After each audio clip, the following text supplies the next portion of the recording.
Welcome to Living Large on Little. I'm Beth Stevenson. Today I'm going to show you how to make a super simple bread that turns out absolutely delicious. It's 100% whole wheat, so it's got all the natural goodness of whole grain, all the fiber, all the vitamins, and it is absolutely soft and chewy and delicious. So let's get started.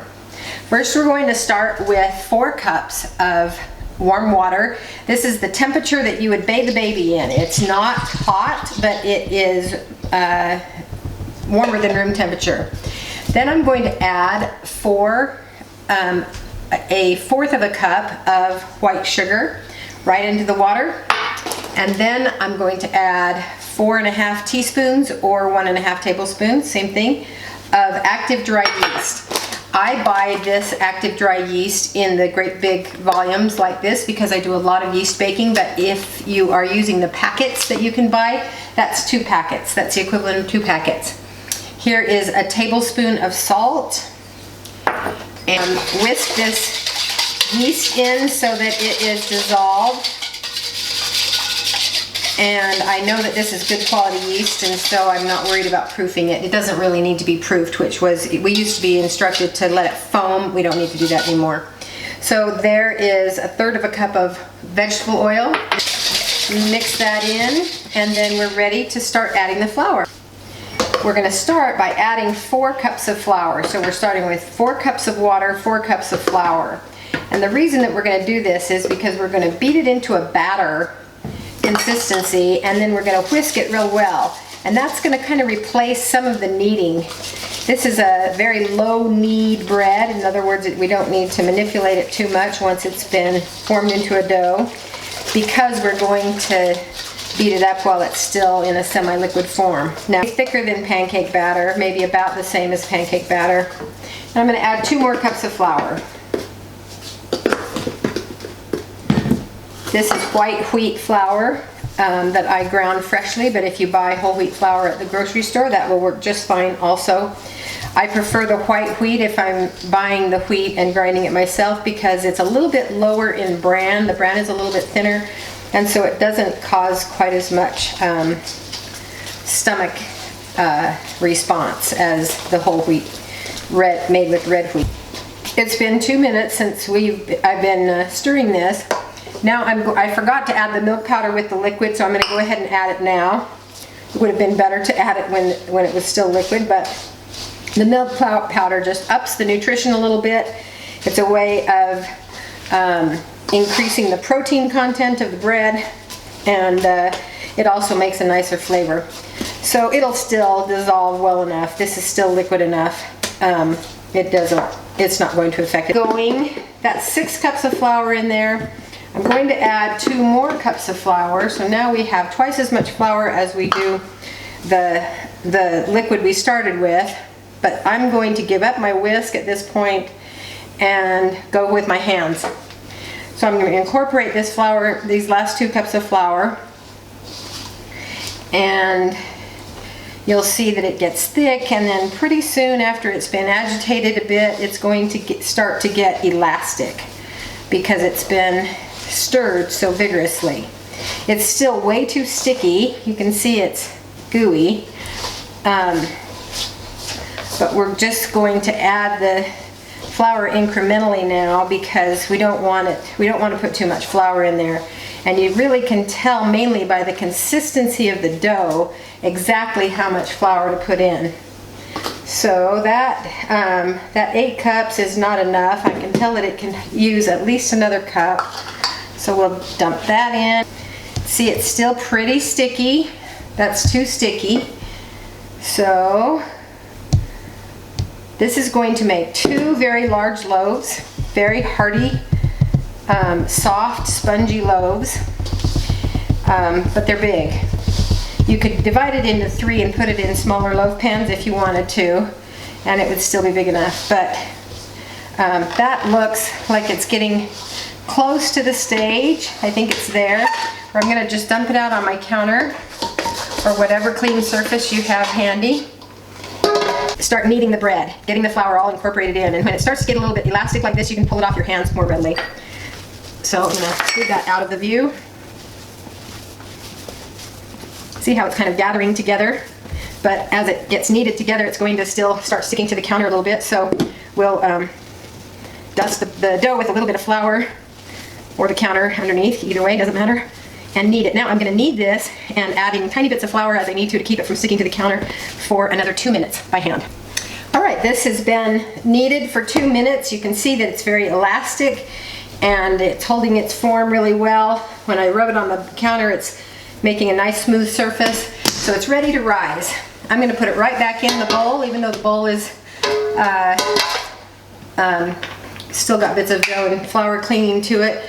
But I'm going to put just maybe a tablespoon of oil and rub it all over this dough so that it doesn't dry.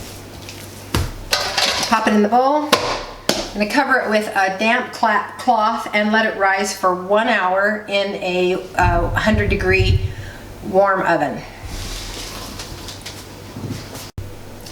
All right, it's only been 45 minutes since I put that in the warm oven that was set at 100 degrees, but it's done. It's ready to be formed up. So it's going to form 2 loaves, and so I'm going to cut it in half right away while it's still kind of inflated. And then I'm going to stretch out this one right here because while it's inflated, it's very, very pliable. It's not springy. And I'm going to mix in some pumpkin seeds and some chia seeds just to make this a really special bread, a savory bread. And it will go well with any kind of soup or stew or any kind of a savory dish where you want some kind of a hearty bread to go with it. That's my favorite part in restaurants, when they serve a really rich, soft, yummy bread. So with this spread on here, I want to work it into the dough. So I'm going to stretch this out as much as I can and then fold it over, stretch it out this way as much as I can, fold it, stretch it, fold it. Actually, that would have mixed it up a little bit. So I'm going to, the last thing I added were sunflower seeds. So I'm just working these into the dough, and you want to give this a good kneading anyway because you want to completely deflate it again. And this is when the gluten, which is the protein that gives the bread structure, is going to really develop, and that's going to give it that really pleasant, springy, spongy texture. It's got a good tension on the top, and I'm just going to pop it in here and let it rest and rise.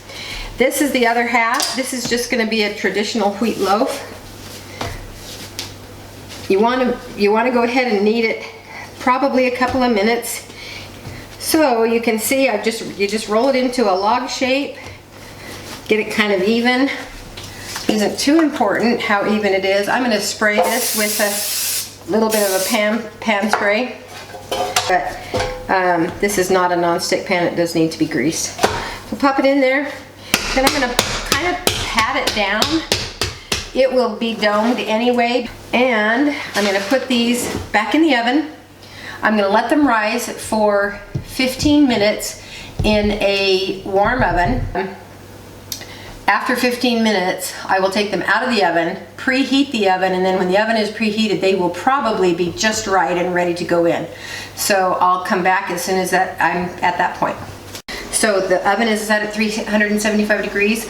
I also put a little pie pan in the bottom of the oven, on the bottom rack, with about 1 inch of water in it. That will keep kind of a steam going, and that will keep the crust nice and soft.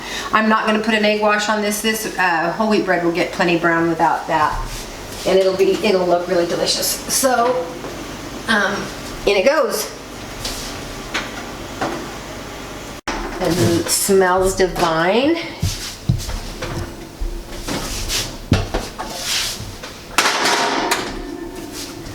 So I'm going to dump it out of the pan right away because I don't want the bread to sweat.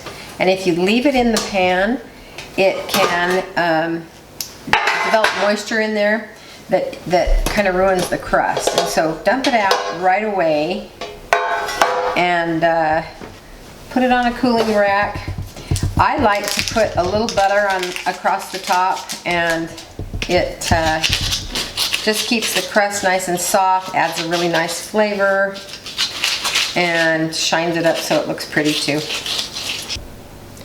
This is cool enough to cut now, so I'll show you what it looks like inside. This lovely wheat bread. Look at that beautiful crumb.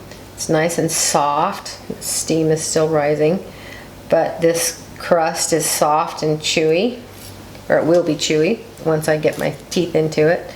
I'm going to cut another slice, or cut a slice so that I can show you what it looks like.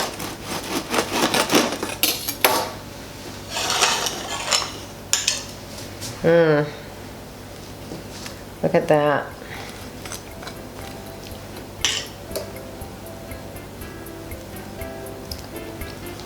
Add a little bit of honey to this.